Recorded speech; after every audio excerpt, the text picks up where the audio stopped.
29 septembre 1955. Le film La Nuit du chasseur est projeté pour la première fois dans les salles américaines. Dans ce film de Charles Laughton, on suit les péripéties tragiques de deux jeunes enfants, John et Pearl, venant de perdre leur père, et qui doivent rapidement apprendre tant bien que mal à survivre sans lui. Dans la grande salle, hélas délaissée par le public, quelqu'un de particulièrement important manque à l'appel. Il s'agit du scénariste du film, James Hadley, mort quelques mois plus tôt d'une crise cardiaque.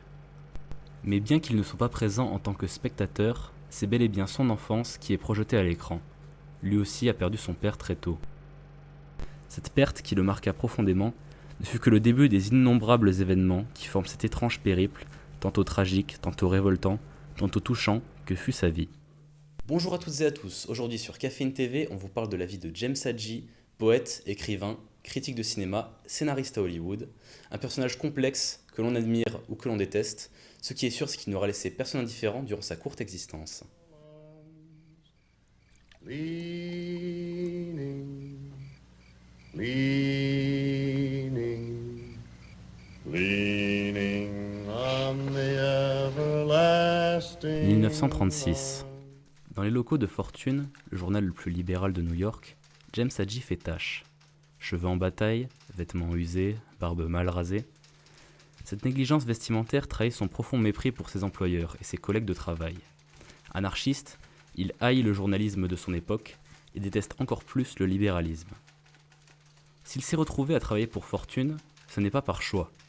Ses rêves de poésie et d'écriture qu'il animait en sortant d'Harvard lui paraissent bien loin. La peur du manque d'argent le rattrape vite.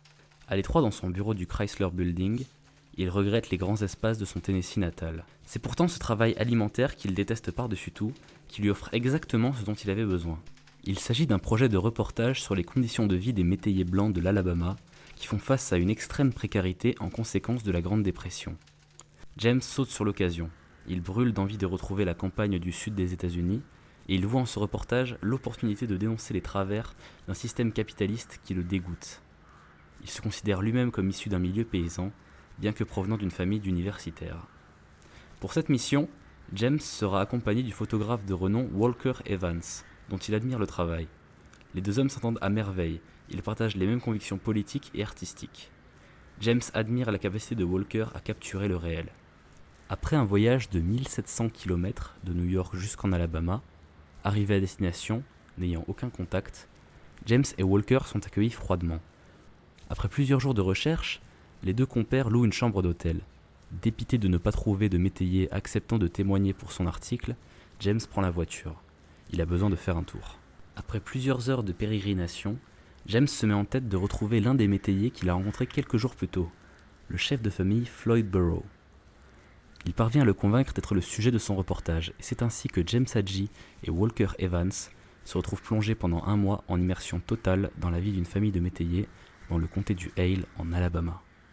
Ce dont Hadley est témoin le marquera à jamais, un travail long et pénible sous un soleil de plomb, dans une nature aride qui ne fait pas de cadeaux à ces familles qui croulent sous les dettes et qui vivent dans des foyers insalubres dont ils ne sont même pas propriétaires. Malgré ces conditions de vie difficiles, James trouve ici quelque chose qui lui manque dans sa vie à New York. La famille Burrow témoigne d'une authentique humanité, loin de la superficialité du monde moderne. C'est pour cette raison qu'il souhaite à tout prix rendre compte de la dure réalité de la situation, sans pour autant dresser un portrait qui susciterait de la pitié, mais plutôt de l'admiration pour ces familles de métayers. Ce qu'écrira Hadley ne sera pas un simple article de journal pour Fortune, il en fait une affaire personnelle. Le moment de quitter la famille Burrow fut plus compliqué que prévu. Ceux qui à l'origine n'étaient que de simples sujets pour son reportage finissent par devenir des amis chers. Mais une fois de retour à New York, tout ne va pas se passer comme il l'aurait voulu. Il est encore une fois confronté à la triste réalité du journalisme moderne. Un bon papier est un papier qui se vend. Après de multiples réécritures et refus, James se fait une raison. Il devra trouver un autre moyen de faire entendre sa voix. Il démissionne du journal Fortune pour se lancer dans l'écriture d'un grand livre sur son séjour en Alabama et les conditions de travail des métayers. James sait ce qu'il veut raconter, mais n'arrive pas à déterminer la forme qu'aura son livre. De plus, il se retrouve à écrire des articles pour divers journaux afin de s'assurer un salaire, écrivant son livre en parallèle sur tout son temps libre, au détriment même de sa vie privée. Sa femme le quittera durant cette période. La rédaction de son livre s'étalera sur plusieurs années, au point que James pensera à plusieurs reprises ne jamais le publier. D'autant plus que trouver un éditeur acceptant la forme hors norme de l'ouvrage et les conditions excentriques de son auteur n'est pas chose aisée. Voulant que son œuvre soit accessible à tous, même aux plus démunis, il demande par exemple que le manuscrit soit imprimé sur du papier journal, pour réduire les coûts d'impression. Une demande qu'il acceptera d'abandonner, suite à l'indignation des éditeurs. Après des années d'acharnement à l'écriture et aux négociations avec les maisons d'édition, c'est ainsi que le livre de James Hadji, Louons maintenant les grands hommes, est finalement publié en 1941. Le livre, de par sa forme unique qui mélange journalisme et fiction, réalisme et poésie, ne rencontrera hélas ni le succès commercial ni le succès critique. S'étant fait détester par l'ensemble du milieu journalistique à cause de son caractère et ses convictions, les critiques ne se priveront pas de tacler l'œuvre d'Hadji. Le livre est tout de même défendu par quelques personnalités qui soulignent la justesse dont il fait preuve dans son traitement de la dure vie de métayer. Malgré cette réception plutôt rude, James est satisfait d'avoir pu accomplir ce qu'il considérait comme son devoir. Il peut enfin se consacrer à d'autres projets. En 1942, un ami l'aide à rentrer à la rédaction du Times, qui lui proposera d'entrer au département cinéma du journal. Passionné par le sujet depuis son enfance, il accepte sans hésiter.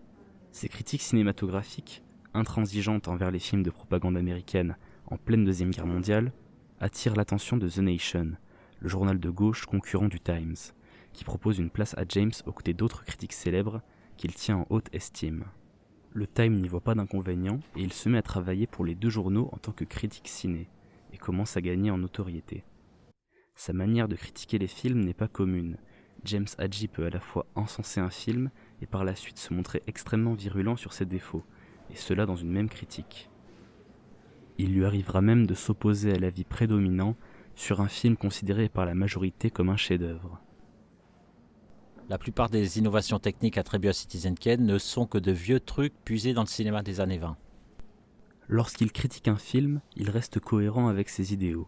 Par exemple, il dénonce la mauvaise représentation des paysans pauvres au cinéma, qui témoigne pour lui d'une forme de mépris et de condescendance de la part des réalisateurs, qui mettent en scène de façon larmoyante ces personnes, quelque chose qu'il voulait à tout prix éviter dans son livre. Il en est de même pour la mise en scène de la guerre.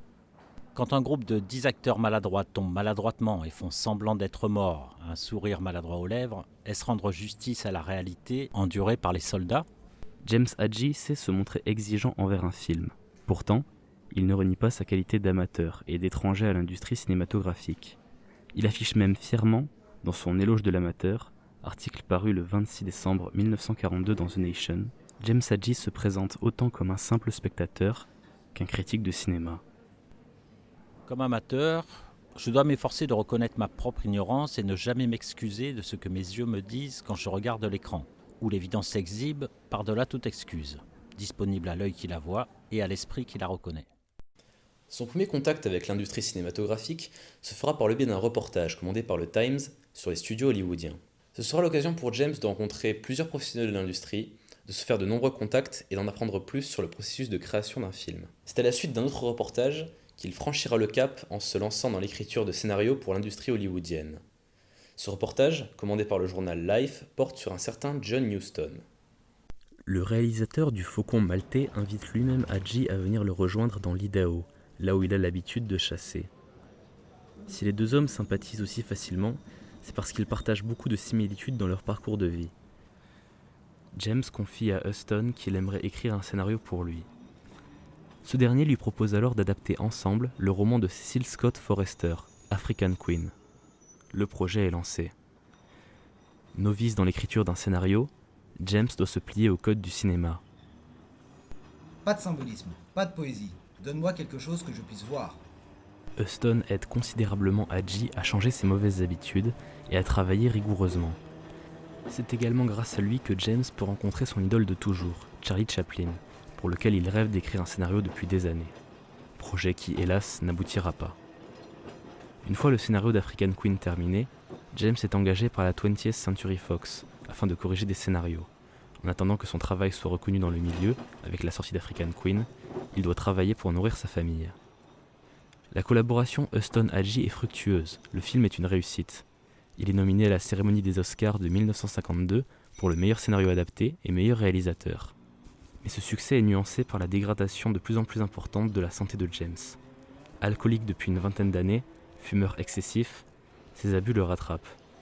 Il souffre d'une thrombose coronaire et est victime de sa première attaque cardiaque avant de finaliser le scénario d'African Queen.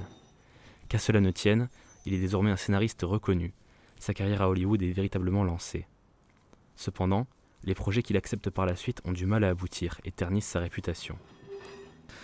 Sa dernière chance de prouver sa valeur sera de signer le scénario du premier film du réalisateur Charles Laughton, qui ne voit personne d'autre que lui pour écrire une telle histoire.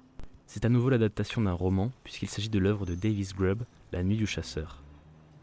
James accepte sans discuter. Le roman l'enthousiasme d'autant plus qu'il y retrouve certaines thématiques de sa vie. Le Sud qui subit les conséquences de la Grande Dépression, la perte du père, la religion, la lutte entre le bien et le mal. La collaboration entre les deux hommes semble bien partie. Le film rassemble de multiples talents. Robert Mitchum en tant qu'antagoniste principal, Stanley Cortez à la direction photo ou encore Lillian Gish. James travaille sans relâche jusqu'à l'épuisement pour produire un scénario à la hauteur de ses ambitions. Mais contre toute attente, Laughton refuse totalement cette version et écarte Hadji du projet qui sera finalement réécrit par le réalisateur lui-même. De plus, cette erreur aura mis en grande difficulté la production du film, ce qui coûtera à James sa carrière à Hollywood. Le 16 mai 1955, quelques mois avant la sortie de La Nuit du Chasseur dans les salles, James prend un taxi pour se rendre chez son cardiologue. Sa santé ne s'améliore pas. Sur la route, il est foudroyé par une crise cardiaque, laissant derrière lui de nombreux projets inachevés. Sa dernière œuvre, Une mort dans la famille, sortira à titre posthume en 1957. Ce roman autobiographique vaudra à James Hadji le prix Pulitzer de 1958. James Hadji fut une figure marquante du journalisme américain. Avec le succès à retardement de Long maintenant les grands hommes, il aura fait évoluer ce média vers une forme nouvelle, plus descriptive et moins ancrée dans le voyeurisme. Un homme plein de contradictions, mais animé par une incontrôlable volonté de s'exprimer et de se faire entendre. La vie est bonne, c'est merveilleux d'être vivant. Je devais écrire ça un jour. Merci à tous d'avoir regardé la vidéo jusqu'au bout, on espère que ça vous a plu. Si le sujet vous intéresse et que vous voulez l'approfondir, je ne peux que vous conseiller Honorer la Fureur, qui retrace bien plus en détail les événements importants de la vie de James Hadji. C'est notre principale source d'information pour cette vidéo. Laissez un like si vous avez apprécié la vidéo, et sur ce on vous laisse sur quelques mots de Rodolphe Barry, l'auteur du livre, et on vous dit à la prochaine pour une nouvelle vidéo. Et puis les scénarios, il va avoir pratiqué comme ça différentes formes et a essayé d'amener ces genres-là au plus haut qu'il pouvait les amener, parce que pour lui c'était la même chose. Quel que soit le genre, il voulait aller au plus loin possible, dans le scénario, dans les articles ou dans les critiques, vous voyez. Et il avait toujours cette exigence-là.